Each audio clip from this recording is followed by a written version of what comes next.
So, now we've finished applying the Fenrisian Grey highlight to the mount.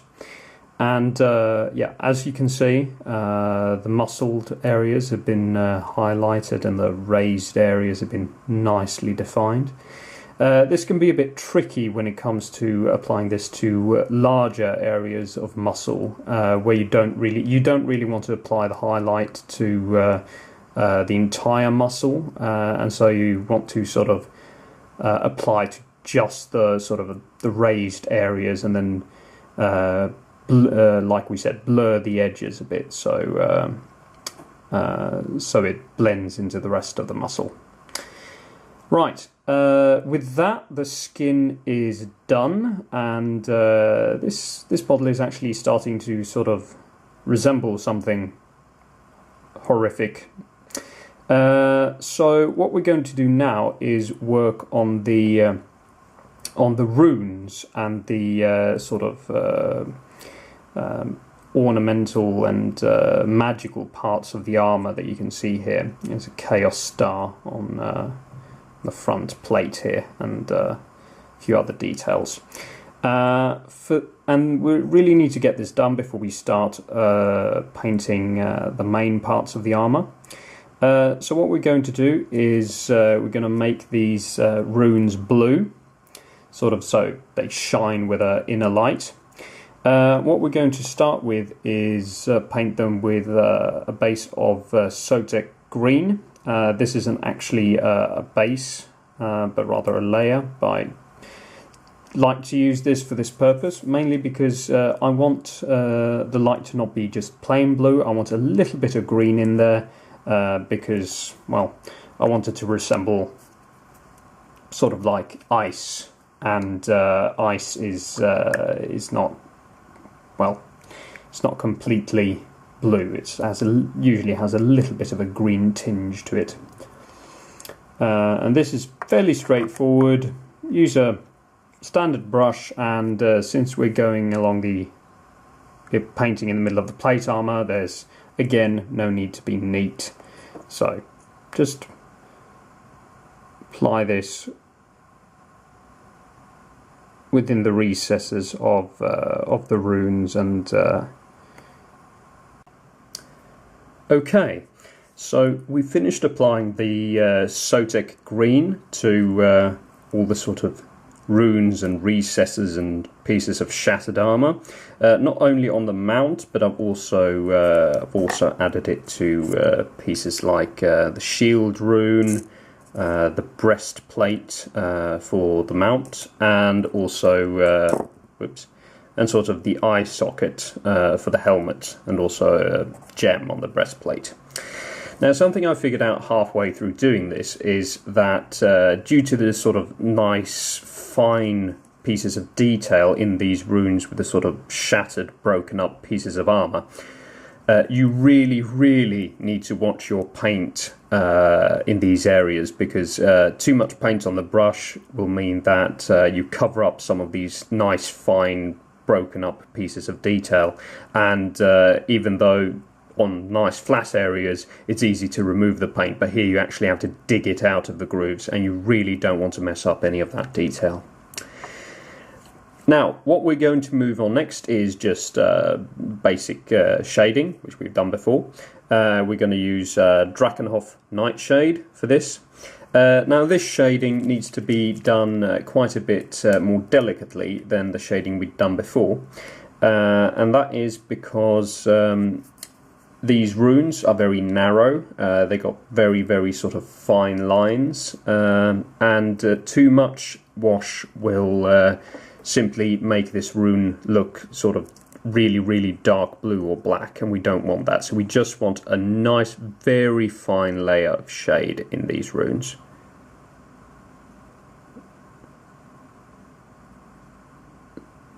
See, that's too much right there. So we just pick it up and move it around with a brush.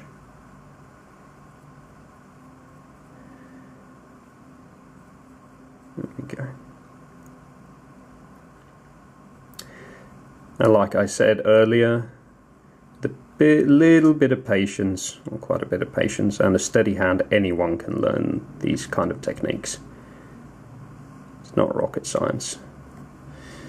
I mean, I actually taught someone to paint once, and I mean, she just required a tiny bit of instruction, and then she was almost painting at the level I'm showing you now. And she had never painted miniatures before. Although, she did end up spending, I think, 8 hours on, you know those old elven horses from Games Workshop? Not sort of the nice, fluid, flashy ones that they brought out recently, but rather, you know, the old ones in plastic that had 2 poses, and their facial expression told you that they was, I don't know, shocked that someone had murdered their entire families or something. Yeah, those horses. So, not quite sure why she wanted to spend 8 hours painting one of those horses. He was only marginally interested in Warhammer. I don't know. Could be that because she was, I don't know, sleeping with me. Life's full of little mysteries like that.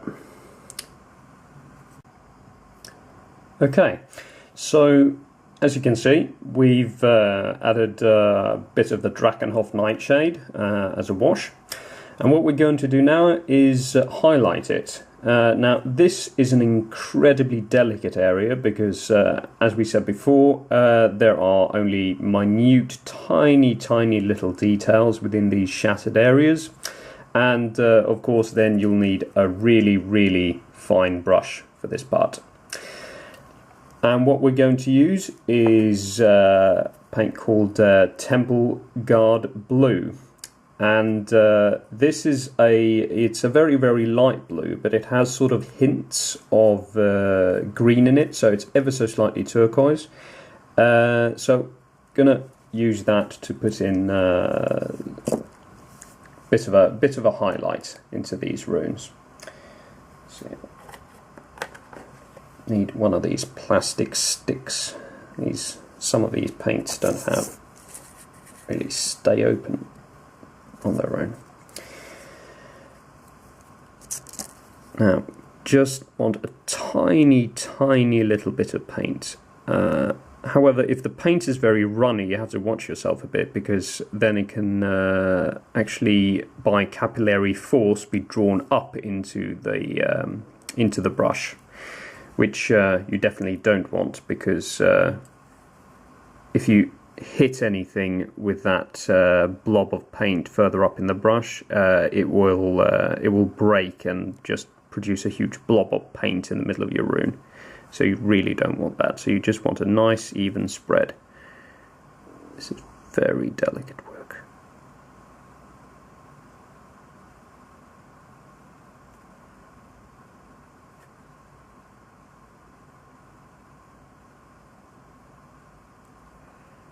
Just little by little highlighting the center of the runes.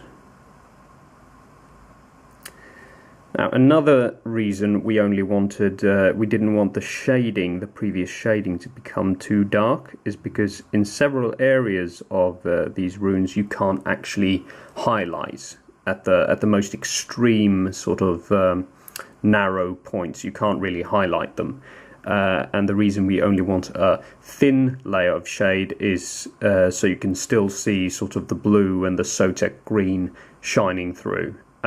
So it doesn't sort of just go from almost pitch black to this highlight. So you don't want too much differentiation between those areas. So just go inside here. Just highlight it ever so slightly. And then you go around these runes and pick out all of these areas that you actually can highlight, and just pick them out with the Temple Guard Blue. Now, as you can see, I finished applying the very fiddly highlight with Temple Guard Blue, and as you can perhaps make out, there's sort of looks like sort of veins of power that are sort of worming their way through the plate armor, which is what we're going for. You can also make sort of effect that it seems to be shining out of the armor, but that's a bit more complicated, and it also requires you to actually finish painting the plate before you actually finish painting that effect. And I'm going for something a bit more simple here. Now we're going to the part where most of my mates would say, okay, now you're just being stupid. And to some degree I am, but I'm going to do it anyway. And that is add a final highlight to this blue, and we're going to do that using a paint called Ice Blue.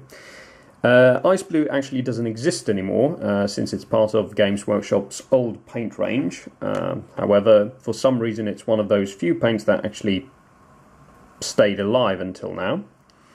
So I think it's called like Teclis Blue or Hoeth Blue these days. And the main difference is it's kind of almost the same colour as Temple Guard Blue. It's slightly lighter, but most importantly it's also solid blue. It doesn't have any green in it. And we want to remove some of the green. We just want a touch of that green light. So we just want little bit of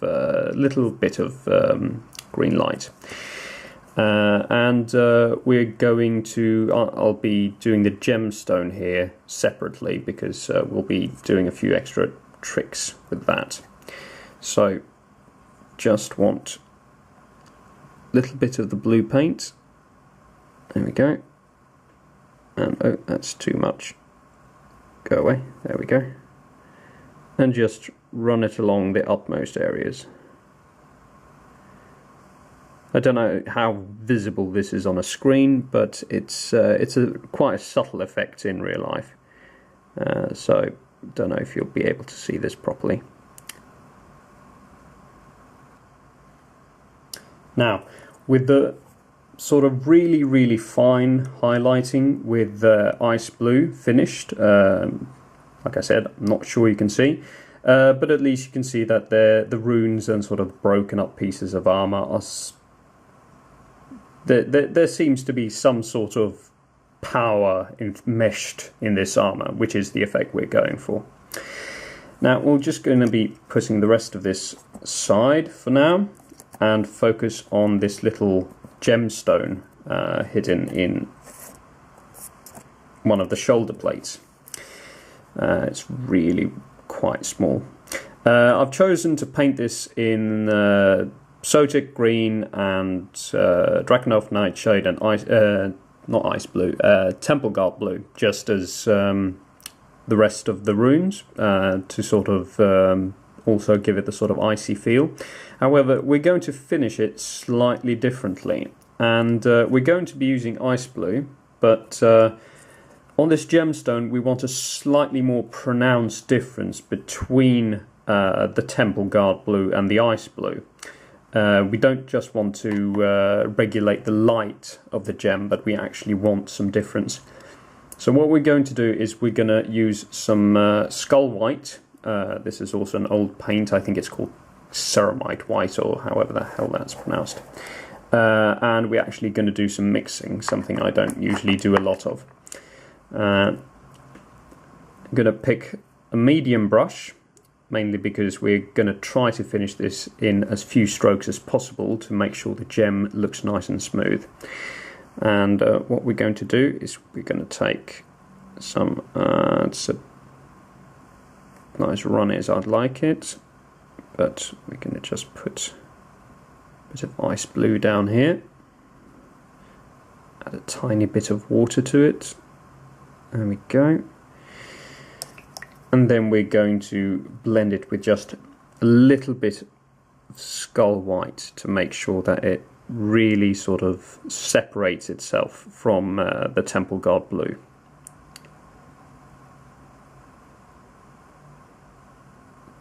There we go.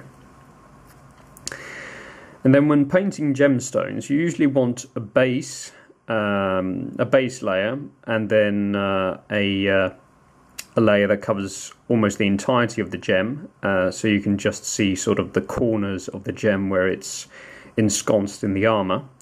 But then you want to sort of just use as few strokes as you can and just paint along one edge and then curve it so that it towards the corners. And this will give the illusion of light hitting the gem at a particular angle.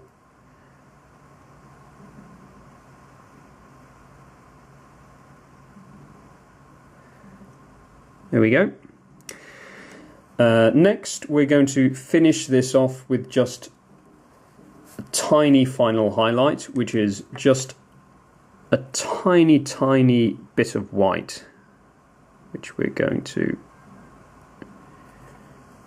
and we're going to add this along the same line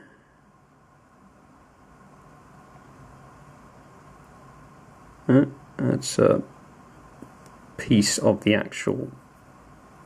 That's unfortunate.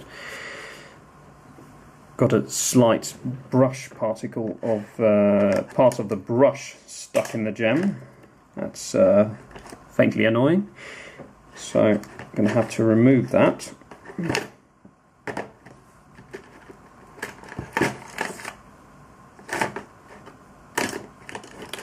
Where the hell did my tweezers go? There we go. So we're just going to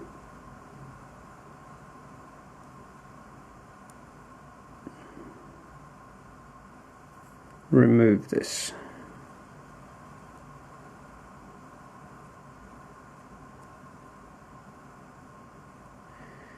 Oh, well, it doesn't seem to want to come out of there. I'll just have to remove it later.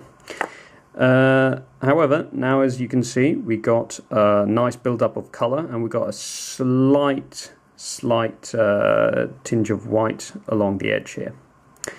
And what we're going to do to finish off this gem is add a layer of hard coat. This will give the gem a nice bit of polish to make it look like it's sort of nice and polished and gleaming in the sun. So I'm just going to take a little bit of hard coat. That's a bit too much, and just cover the gem with a fine layer.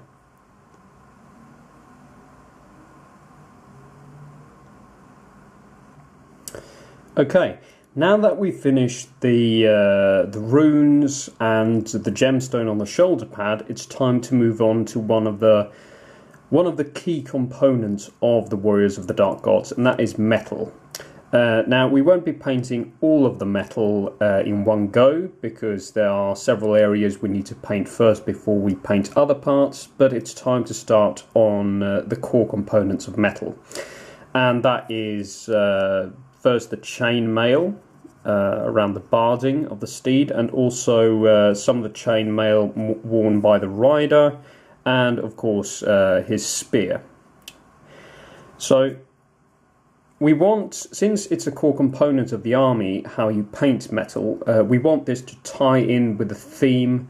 So what we're going to do is we're going to start out painting metal like any other piece of metal, using metallic colours. But at the end we're going to add a little twist to it to really tie it in with the icy and the winter scheme we're going for. Now we're going to start off using a base coat of lead belcher, which is quite a dark metallic colour. Now when you apply it to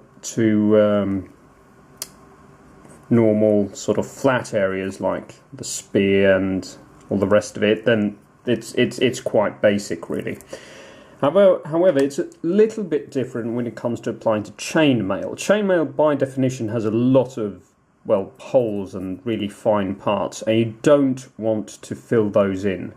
So key component as always, use really thin layer of paint, but also it's quite nice to have quite a rough brush, perhaps one you don't really care about anymore, one who's pretty much served its purpose at this point. And then you just go over the chainmail and use it to sort of dot in the rings. Otherwise it can be quite frustrating trying to cover it all if you just paint normal back and forth. But again, use quite a little bit of paint for this, so that you still have those nice definitions around the rings. Now that we've applied a layer of lead belcher, it's time to move on to the washing. Now we'll just bring back our good old favourite friend Nuln Oil for this, and actually something about painting lead belcher over chainmail is that while most base layers don't really cover on the first go, it's fine if you don't sort of get a perfect cover over chainmail on the first go, because we'll be going over that later, and well, chainmail by its very nature consists of loads of tiny raised points and details, so if you don't get a perfect cover, it won't really show up. So yeah, just wash all over the chainmail and of course the metal parts of the spear and such with a layer of Nuln Oil. Nothing to it really. Now then, as you can see, we've applied a thin wash of Nuln Oil to the chainmail, and you can see how it's just beautifully picked out all the rings and bits and pieces of the chainmail. And also on here on the spear, so that you can see the notches of the blade along there.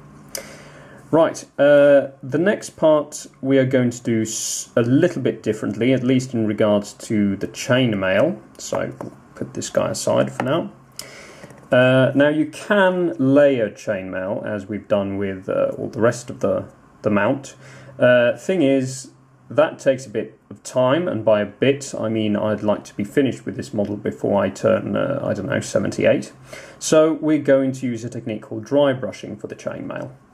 Now, I usually don't do a lot of dry brushing except for in these particular cases, and that is because dry brushing can be a little bit of a messy technique. Now for dry brushing, it's quite a common technique though. You'll need, to begin with, quite a stiff brush with stiffer bristles than your average detail brush or layering brush. And as you can see, it's also quite a bit larger. Well, that depends on how close I am to the camera, I guess, whatever. So it's quite a thick, quite stiff brush. Now the colour we're going to use for this is called chainmail, just like what is it, Skull White and Ice Blue. It's an older colour and doesn't actually exist in Games Workshop paint range anymore, but I've kept it because I love its consistency, and it's stayed alive for quite a long time without sort of drying up like a lot of other colours. Now then, there is a slight risk when it comes to dry brushing, and that is if you're going for a really high quality finish, dry brushing can be quite dangerous if you're working with a new kind of colour, because all individual colours work a little bit differently. If you overestimate the amount of or underestimate the amount of colour you get on your brush, you don't remove enough, or you apply too much pressure, then you can end up with quite a smeared sort of, it doesn't look tidy at all. So what you do when you dry brush is we're just going to put this model into position like so. He's upside down for you guys anyway. We're going to pick up a little bit of colour. You don't need too much for this because you'll be removing most of it anyway. And then you'll be just dotting it all over the paper like so, removing most of the colour, and the rest of the colour you want to be working itself in among the bristles of the brush, like so. So brush should be looking something like this. And then you just take and just run it along lightly, you don't need to apply much pressure, all over the chainmail. And the colour will scrape off and just cover the raised rings of the mail without going into all the sort of nooks and crannies. Just a little bit more. Now, since this is the first layer, we'll be doing 2 layers of dry brushing. You can do this reasonably quite a bit. You don't need to sort of leave any areas untouched, so you can just run all along there. And it's also, if you're unsure or new to dry brushing, it's usually better to apply light pressure and do several runs rather than a lot of pressure, because if you're unused to the method of dry brushing, then you can easily end up with hitting some of the shaded areas, and you don't want to be doing that. So yeah, there we go. Okay, so we finished applying the dry brush of the chainmail all over the, ironically, chainmail, not only on the mount but sort of along the joints of the rider, shows off some chainmail. To finish the chainmail off, we are going to apply a final dry brush, this time using a colour called Rune Fang Steel. This is an incredibly light metal colour. It's incredibly bright. So what we're going to do with this is just, let's position him a bit. Again, just a little bit of paint on the brush, and then work it all along the bristles, like so. Now this highlight or dry brush, we're just going to apply to sort of some areas of the chainmail, the more pronounced areas and raised areas. Might be so that the effect is slightly too subtle to be seen on the monitor, I don't know. But yeah, just along the raised areas of the mail.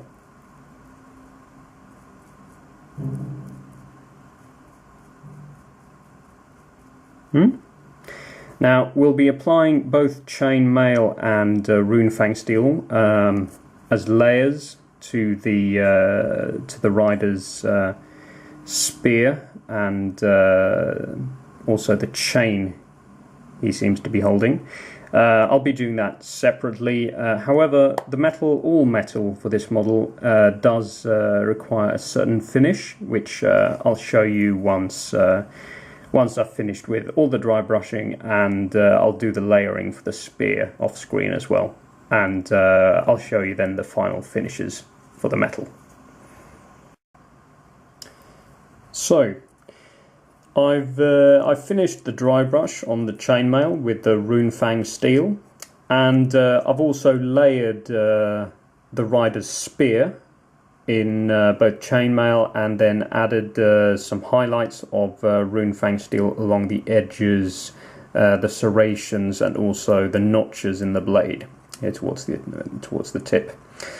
What we're going to do now with this metal, as you can probably tell, the metal is quite bright, which maybe doesn't sit very well with the whole nature of the warriors of the Dark Gods. However, since we're doing this winter-themed type army, it actually works quite well for what we're going to do next. To finish off the metal, we're going to make use of something called a glaze. Now, a glaze is in consistency quite similar to a wash, but it's not quite used in the same way. What we're going to use is a wash called Glimmer Blue, and what this will do is it will cover the metal and give it sort of a subtle, nice blue sheen. So here we're going to go. I can move the horse out of the way for now. Go. Now, glaze can be a little bit dangerous due to the fact that when you use a wash, you don't have to be awfully neat of how you apply it, because I mean, if it gets a bit muddled up or whatever, then you're going to paint over it anyway.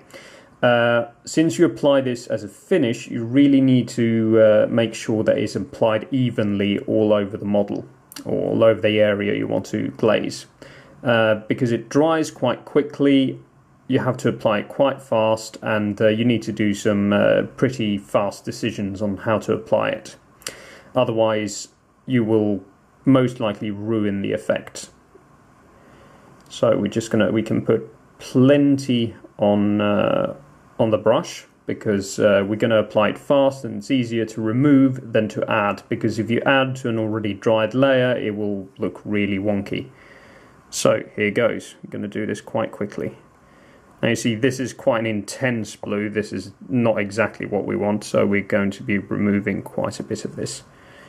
And here we go.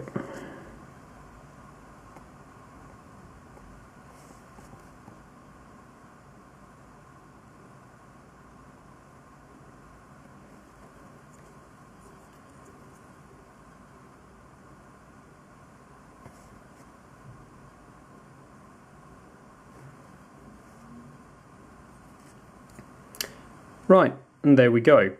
Now you've got a blade there. You see it's slightly bluish in colour, slightly blue tinged, especially along the more shaded portions of the blade.